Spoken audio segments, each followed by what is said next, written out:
ಎಲ್ಲರಿಗೂ ನಮಸ್ಕಾರ. ನಾನು ನಿಮ್ಮ ಕೃತಿಕಾ. ವೀಕ್ಷಕರ ವಿಡಿಯೋನ ಕೊನೆವರೆಗೂ ನೋಡಿ, ಸ್ಕಿಪ್ ಮಾಡಬೇಡಿ. ದೈವಗಳ ನಾಡು ಈ ನಮ್ಮ ತುಳುನಾಡು. ಇಲ್ಲಿ ದೈವಾರಾಧನೆಗೆ ಹೆಚ್ಚಿನ ಪ್ರಾಶಸ್ತ್ಯವನ್ನ ನೀಡಲಾಗ್ತದೆ.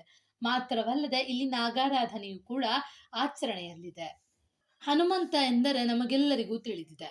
ಇವನನ್ನ ಹಲವಾರು ಹೆಸರುಗಳಿಂದ ಕರೀತಾರೆ. ನೀವೆಂದಾದ್ರೂ ಹನುಮಂತ ದೇವರ ನೇಮೋತ್ಸವ ಎಂಬ ಆರಾಧನೆಯನ್ನು ಕೇಳಿದ್ದೀರಾ? ಹೌದು ವೀಕ್ಷಕರೇ, ಇವತ್ತಿನ ವಿಷಯ ಹನುಮನ ಆರಾಧನೆ.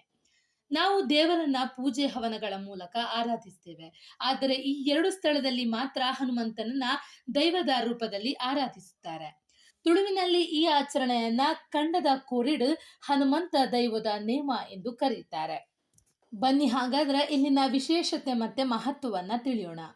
ಇಳಂತಾಜೆಯ ಕುಟುಂಬಸ್ಥರಿಗೆ ಸಂಬಂಧಿಸಿದಂತೆ ಊರು ಕಟ್ಟಿನ ನಿಯೋಜಿತ ವರ್ಗದ ವ್ಯಕ್ತಿಯು ಈ ನೇಮವನ್ನ ಕಟ್ತಾರೆ. ನೇಮೋತ್ಸವದ ಒಂದು ವಾರದ ಮೊದಲು ಗೊನೆ ಮುಹೂರ್ತ ಕಾರ್ಯಕ್ರಮವಿರುತ್ತದೆ. ದೈವನರ್ತಕನನ್ನ ವೀಳ್ಯದೆಲೆ ನೀಡುವ ಮೂಲಕ ಆಹ್ವಾನಿಸಲಾಗ್ತದೆ. ಅದೇ ರೀತಿಯಲ್ಲಿ ದೈವನರ್ತಕ ಮತ್ತು ಅವನ ಸಂಗಡಿಗರು ಒಂದು ವಾರದ ಮೊದಲೇ ವ್ರತಾಚರಣೆಯನ್ನ ಕೈಗೊಳ್ತಾರೆ. ನೇಮೋತ್ಸವದ ಮೊದಲನೇ ದಿನ ದೈವನರ್ತಕ ಮತ್ತು ಅದಕ್ಕೆ ಸಂಬಂಧಿಸಿದ ಕೆಲವು ಮುಖ್ಯ ವ್ಯಕ್ತಿಗಳು ದೇವಿಯ ದೇವಾಲಯಕ್ಕೆ ತೆರಳಿ ಅಲ್ಲಿ ಕಳಶ ಸ್ನಾನ ಮಾಡಿದ ನಂತರ ಮೌನ ವೃಥಾಧಾರಿಯಾಗುತ್ತಾರೆ. ನಂತರ ಅದೇ ದಿನ ಸಂಜೆ ದೈವನರ್ತಕ ಮತ್ತು ಅವನ ಸಂಗಡಿಗರು ಹನುಮಂತ ದೇವರ ಸನ್ನಿಧಿಗೆ ತೆರಳುತ್ತಾರೆ. ಮನೆಯ ಯಜಮಾನ ಮತ್ತು ದೈವನರ್ತಕ ರಾತ್ರಿಯ ಫಲಾಹಾರ ಸೇವಿಸಿ ಈ ಸನ್ನಿಧಿಯ ಕಾಡಿನ ಮಧ್ಯೆ ಹರಿಯುವ ನದಿಯ ಮಧ್ಯೆ ಇರುವ ಪ್ರಾಕೃತಿಕ ಕಲ್ಲಿನ ಮೇಲೆ ತೆಂಗಿನ ಗರಿಯ ಚಾಪೆಯಲ್ಲಿ ಮಲಗಿ ದೇವರ ಸೇವೆಯಲ್ಲಿ ಲೀನರಾಗುತ್ತಾರೆ.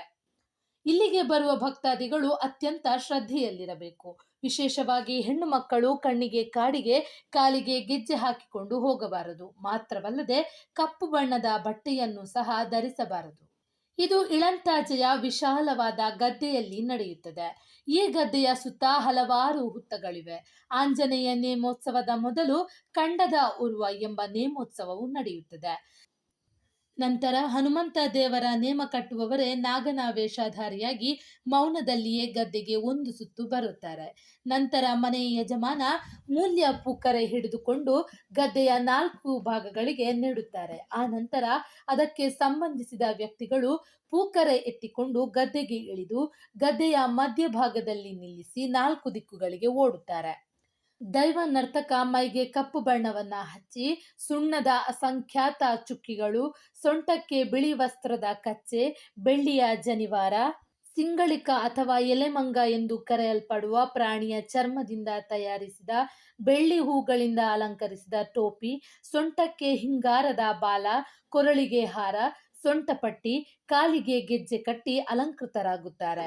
ನಂತರ ತನ್ನ ಬಳಗದವರ ಚೆಂಡೆಯ ಸದಿಗೆ ತಾಳಕ್ಕೆ ತಕ್ಕಂತೆ ಹೆಜ್ಜೆ ಇಡುತ್ತಾ ಹನುಮಂತನಂತೆ ನಟನೆ ಮಾಡುತ್ತಾ ಗದ್ದೆಯ ಬದಿಯಲ್ಲಿ ಅಂದರೆ ಗದ್ದೆಯ ಪುಣ್ಯಲ್ಲಿ ಮೌನದಲ್ಲಿಯೇ ಸಾಗಿ ನಂತರ ಪುರಾತನ ಕಾಲದಲ್ಲಿ ಹನುಮಂತ ದೇವರು ಬಂದು ನೆಲೆಸಿದ ಕಟ್ಟೆಯಲ್ಲಿ ಕುಳಿತು ಭಕ್ತರಿಗೆ ಅಭಯವನ್ನ ನೀಡುತ್ತಾರೆ.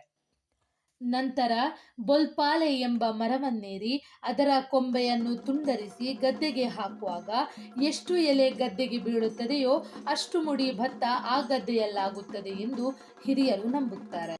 ಹೀಗೆ ಈ ಎಲ್ಲಾ ರೀತಿಯ ಕಟ್ಟುಪಾಡುಗಳನ್ನ ಮುಗಿಸಿ ತನ್ನ ಭಕ್ತರು ಹರಕೆಯನ್ನು ತೀರಿಸಲು ತಂದಿರುವ ಸಿಯಾಳ, ಅಡಿಕೆ ಗೊನೆ, ಬಾಳೆಗೊನೆ, ಹಿಂಗಾರವನ್ನು ಸ್ವೀಕರಿಸುತ್ತಾರೆ.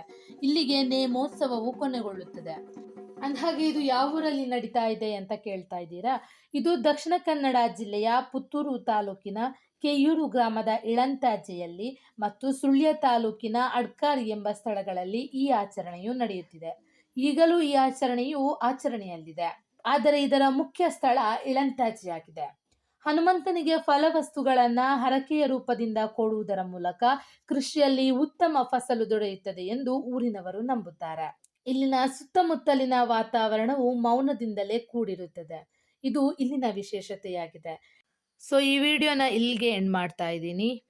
ನಿಮಗೆ ಇದೇ ರೀತಿಯ ಇನ್ಫಾರ್ಮೇಟಿವ್ ವಿಡಿಯೋಸ್ಗಳು ಬೇಕಾಗಿದ್ದರೆ ಈಗಲೇ ನನ್ನ ಚಾನಲ್ನ ಸಬ್ಸ್ಕ್ರೈಬ್ ಮಾಡಿ, ಪಕ್ಕದಲ್ಲಿರೋ ಬೆಲ್ ಬಟನನ್ನು ಕ್ಲಿಕ್ ಮಾಡಿ. ಮುಂದಿನ ವಿಡಿಯೋದಲ್ಲಿ ಸಿಗೋಣ. Thank you for watching.